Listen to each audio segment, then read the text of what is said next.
Hello, I'm Maria Acosta. Even though I'm a grassroots group leader and work for Tea Party Patriots, I have to tell you a sad fact. During the last 5 years, I've had lots of conversations with people who don't agree with our Tea Party priorities. In the last 5 years, I've talked to hundreds of people. And of all of those, I can only think of one who changed her opinion about our ever-expanding federal government after talking to me. Just one. I share this with you because you may have had the same experience. During the last 5 years, we've been talking about three things: fiscal responsibility, constitutionally limited government, and free markets, right? Most of you have those ideas seared on your tongues. You have given away bumper stickers and shared Facebook posts with this messaging to influence your friends and family. But sadly, how many of you have had this experience? Aunt Alice, I'd love it if you'd come to the Tea Party meeting with me this Thursday. We're hosting a great speaker, and he's going to talk to us about our national debt. He's going to talk to us about how it can be reduced. Did you know that we're $17 trillion in debt right now? Often you've heard things like this then. Oh, I don't get involved in politics. I don't have time. Or, I just don't want to think about that stuff. It scares me, and I can't sleep at night if I think about it. That's what I heard from my own family. How many of you have felt frustrated because you've not found the message that reaches those normal Americans that you talk to every day? Many months ago, our Tea Party Patriots local coordinators asked us to help. They asked us to develop positive messaging that would help them reach their neighbors' hearts and minds. We went to work for them. We hired an international survey company to help us discover critical words that would communicate our principles to people who may not even consider themselves Tea Party supporters. At our 5th anniversary gathering in Washington, D.C., we revealed our new messaging. We challenge you to include this new messaging in your meetings and critical communications. Your local coordinators and state coordinators will be working to promote these ideas across your state. This is an important change for all of us, and I'm very excited to tell you about it. Our new tagline is "Pursue Your American Dream." These simple 4 words convey so much that appeals to Americans from east to west. What did these words conjure up in your mind? Freedom. At its root, the American dream is about freedom. Freedom to work hard and freedom to keep the fruits of your labor. In addition to our new tagline, we have 3 guiding principles. They promote the freedom necessary to pursue and live the American dream.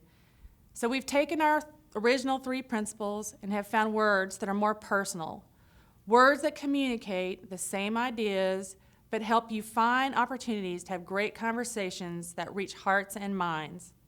So on our website, where you saw constitutionally limited government, now you will see personal freedom. And you will see messages that will help people understand the importance of defending their rights.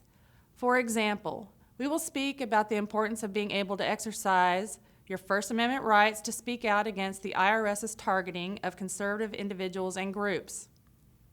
In the past, we've talked about free markets. Going forward, we will discuss economic freedom and the freedom to grow jobs and opportunity. We are the people who hold up small business owners and their right to establish and run companies without unnecessary federal government regulations. We do not believe that the federal government should pick winners or losers, and we want them to preserve economic freedom by pursuing crony capitalists who break our laws. Where we talked about fiscal responsibility, we will now very simply talk about a debt-free future for you and generations to come. What does a debt-free future mean to you? To me, it means every one of our children and grandchildren deserve a country where their potential is only determined by their effort. Debt is suppressing our economy and job creation. We support programs like the Penny Plan. The Penny Plan will unleash the power of the American economic engine.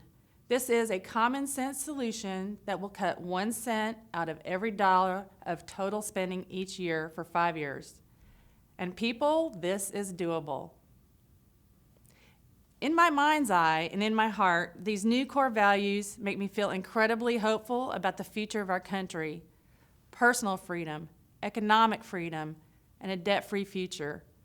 We're still a country where active participation in our communities and in our work will make a difference. We are still people who demand the opportunity to pursue our American dream. Like me, you may have become discouraged. Sometimes it feels like we're losing ground.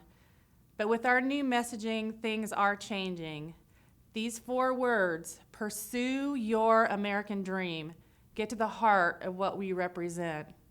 And they appeal to people across the political spectrum.